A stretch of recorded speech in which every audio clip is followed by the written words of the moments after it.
College ஆரம்பிச்சிருந்தாங்க. அந்த கல்லூரியில் கூட என்னை சேர்த்தாங்க.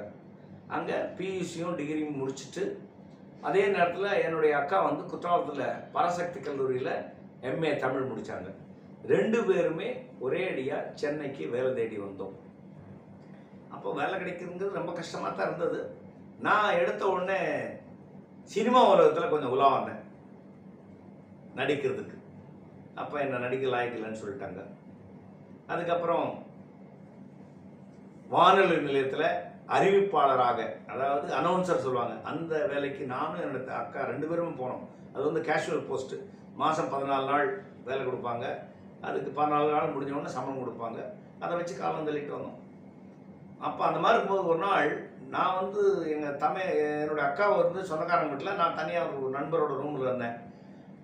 அப்போ ஒரு நாள் என்னுடைய நண்பர் சொன்னார், ஒருத்தர் பணம் கொடுக்கணும், போய் வாங்கிட்டு வரலாம், வாரியா போகலான்னு.